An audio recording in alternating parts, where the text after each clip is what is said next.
This is the thing about dreams that's really beautiful, is that the result of a dream is that it causes you to dream something farther. My initial goal when I first started fighting was, I think I can have 10 fights.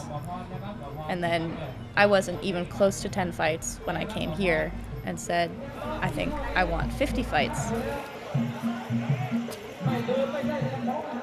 I thought that was going to be like the biggest, like, man, if I can accomplish 50 fights, that'll be it. And now that I'm at 40, I'm 10 away from what that goal was.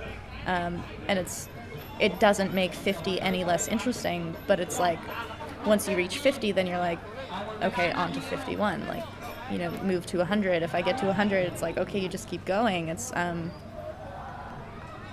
not that setting the goal is unimportant.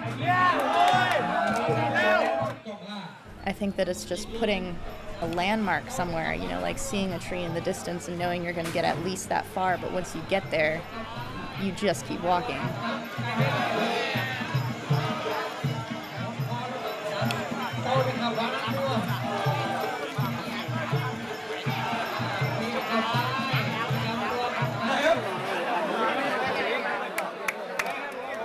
In violence, there's a victim, and in a combat sport where you've both spent all your time preparing for this moment, that to me is not violence. There's incredible respect in that process, and that doesn't mean that it's, you know, devoid of brutality. My experience of Muay Thai, when I'm training and Den is beating the crap out of me and I get back up and I can see his respect grow for me when I get up, there is nothing violent about that. Like, it's an increase of strength. And so something that is constantly decreasing my fear, it's taking away my fear every time I do it. There's nothing else in my life that does that, and violence is the opposite of that.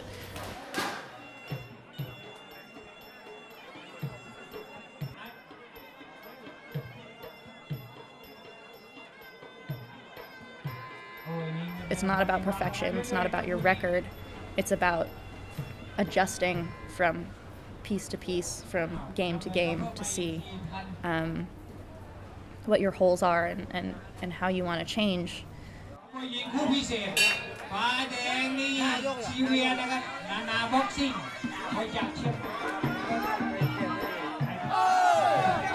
I find it kind of funny that in America, and I don't know where it comes from, I assume it comes from boxing or something, but this undefeated fighter being the pinnacle, you know, that like Mayweather is the most amazing fighter ever.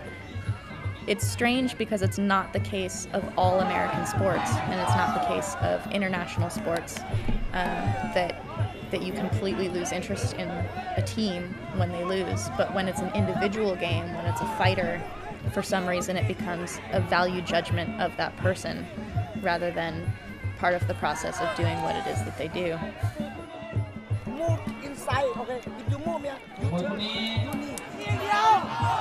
It would be much more beautiful if you had, you know, a collection of experiences rather than numbers on paper, which is not to say that persons who are undefeated don't have beautiful experiences. I just think that when trying to express to someone who doesn't understand fighting what it is to fight, to have this many wins versus this many losses tells you so little about what the experience of fighting is.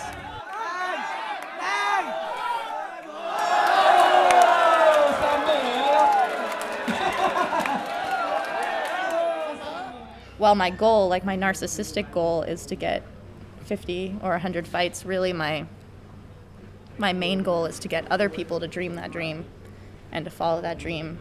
And God, I hope it's bigger than mine too. Like, I hope that when I'm like, I don't know, 50 years old, looking back, there's going to be some chick who's got like 200 fights in Thailand or something.